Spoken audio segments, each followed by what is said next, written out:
All right, so this is going to be a crash course on cardiovascular physiology. We've got a lot to cover, but I'm going to try and make it as understandable as possible because it can be a difficult topic to cover. But I'm going to try and make it understandable. So with the heart, what it is essentially a muscle in our body that is used to perfuse or supply oxygen to our body and to our organs so that they can keep running. Now what it does is it has two major components that are required for it to work. Think of the heart like a faucet. Before water can come out, we have to turn the handle or turn the knob before we can actually have something happen, right? So there's two parts to it. We have depolarization and we have contraction, two big words that are essentially like that faucet. When we turn the handle, that is going to be our depolarization or our signal getting sent.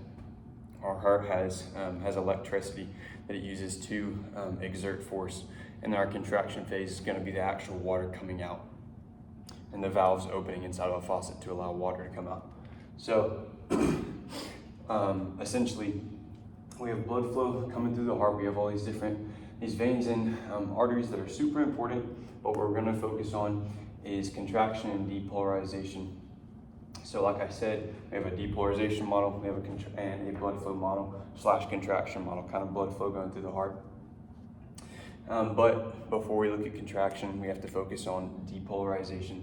Now, depolarization is our fancy term for essentially sending a signal or a change in, before we can send the signal, we have to have a change in ions inside of a cell. What that looks like is kind of like this. This is a simple diagram to understand this. And whenever we do or complete a depolarization, we're essentially moving away from equilibrium. We are moving away from our natural resting state, where our cell wants to be at. So our myocyte has about a resting membrane potential of -90 millivolts. And how we're going to change this is opening channels to allow ions to move across. What this is going to do is create a positive charge, and it's going to bump it up to a positive charge, sending a signal. Now what ions we move is going to be sodium and potassium with a calcium trickle. This calcium trickle is going to be our most important key to this piece. It's what's going to make the heart effective at pumping blood. So sodium is going to rush in and potassium is going to rush out. During this phase of sodium rushing in and potassium starting to rush out, we're going to have a calcium trickle.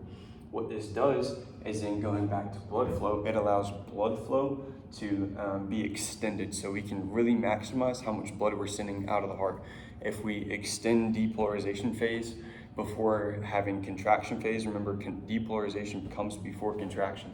If we extend depolarization, we can maximize our fill inside of the heart. So, like I said, calcium is going to allow this calcium trickle is going to allow us to extend that depolarization phase. Looking at another graph, this is what it kind of looks like. Starting at this phase, we have sodium rush in, and as soon as it hits that threshold and a signal is getting ready to be sent, potassium rushes out. This flips that -90 into a positive millivoltage. This moves us away from equilibrium. Then we have this calcium trickle. Like I said, this is key. This allows us for more filling. Calcium begins to trickle until it drops off and stops. Potassium then fully rushes out, and then we reset. Sodium goes back out, potassium goes back in, and we go back to that -90, roughly -90 millivolts. Now, how we get this across the heart? We have important nodes throughout the body and important fibers. They're kind of like our pacemakers of the heart. They keep our heart going. Why our heart keeps beating at a certain pace all throughout our day and never stops is because it's our pacemaker, right?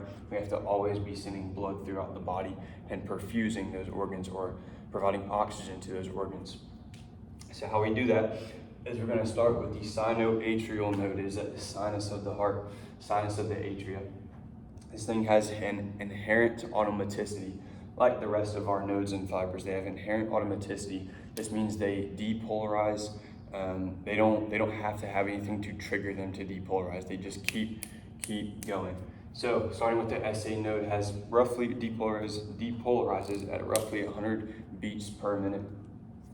is going to send signals cell to cell, cell to cell, cell to cell across the atria. These top two chambers are going to be our atria. So we have our right atria and our left atria. He's going to send signals across the atria. This is going to allow our atria to contract and then put blood into our ventricles, and we'll get into that in a minute. So like I said, sinoatrial node depolarizes, sending signals across the atria. It is then going to hit a level of inert cells. These cells are electrically dead. They cannot carry signal across them. Super important. What this allows us to do by hitting these inert cells and stopping for a split second is allows, once again, for more filling. We don't want to just be slamming the heart all at once. We want to have an effective contraction of the top and then the bottom, not all at once. From there, we're going to have the AV node depolarize. It is going to depolarize and send a signal down the bundle of His, and from the bundle of His, it's going to hit the Purkinje fibers. Now, if you notice, these arrows are running up. What this allows is for a bottom-up contraction and an effective contraction. The heart, think of it like a circle, kind of, especially this left ventricle. Think of it like when you have a towel and you're trying to get water out of it, or you're trying to wring out that wash rag in the shower. You don't want to sit there smacking the towel. That's not going to be effective. What you want to do is you want to squeeze up and out. What this allows is for effective contraction and more blood to once again get sent out into the body. So, like I said, goes down the Purkinje fibers. This then depolarizes the ventricles. So, signal gets sent, hit inert cells, a little bit of time for filling. AV node then depolarizes, bundle of His, Purkinje fibers fire, and we have a bottom-up effective contraction. What we need to get into, though, is how we make that contraction happen. So, this is a complicated looking diagram, but I'm going to try and explain it as best as possible. So, like I said, this is how contraction happens at the molecular level. So this is a diagram of inside of a myocyte, what a myocyte kind of looks like. And inside of our myocytes, we have contractile units. So over here, we're going to have calcium come in, and it's going to trickle down, and it's going to hit receptors over here. They're going to eventually tell our sarcoplasmic reticulum to release calcium. Calcium's going to come down and hit ryanodine receptors. Big word, but it's like they then attach to our L-type receptors over here, which then are going to tell our sarcoplasmic reticulum to release calcium. Our sarcoplasmic reticulum is just like a storage unit for calcium. Calcium is a super important currency, if you will, that is used in our heart. Super important, like I said earlier. We use it for calcium trickle, we use it to have contraction occur. So calcium is going to come down and trigger these ryanodine receptors. It is then going to trigger our L-type receptors. From there, we have our sarcoplasmic reticulum, our bank of calcium, tell calcium to then get released. Now we need to look at our contractile unit. This is a sarcomere. We have some important parts to it. We have a thick filament, we have thin filaments, we have troponin. We'll get into that in a second. So, calcium, remember, comes down, triggers our bank to release calcium, and release more calcium. Calcium is then free out here. It is then going to go over to our thing, our little, acts as kind of a lock and key mechanism on top of our tropomyosin. So calcium is going to come over to troponin. We have three parts to troponin. We have troponin I, troponin C, and troponin T. Troponin I, think of inhibitor, is going to prevent calcium from binding to troponin C. Troponin C, C as in calcium.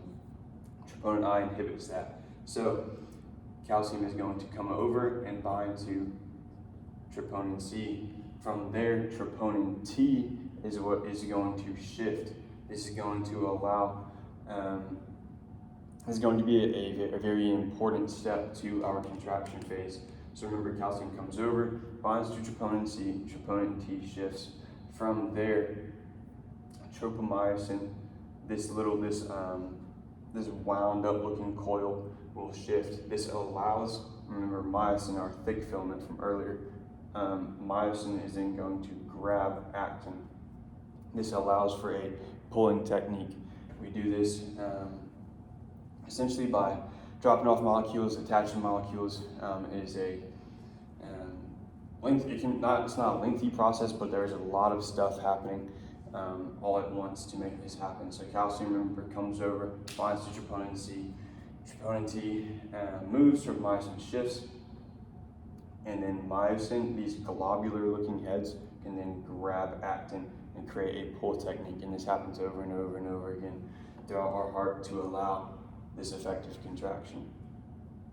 From there, we have something important that is bound to our sarcoplasmic reticulum over here. It's called circa. Circa acts like a vacuum because we can't just have tons of free-floating calcium inside of our sarcomere.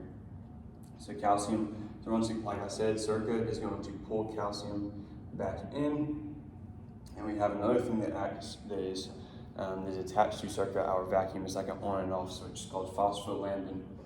Phospholambin is going to act, like I said, like our on and off switch.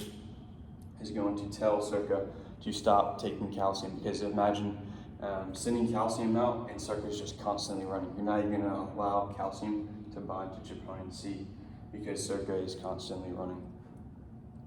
So phospholambin is going to inhibit that, and that is how we have a contraction occur.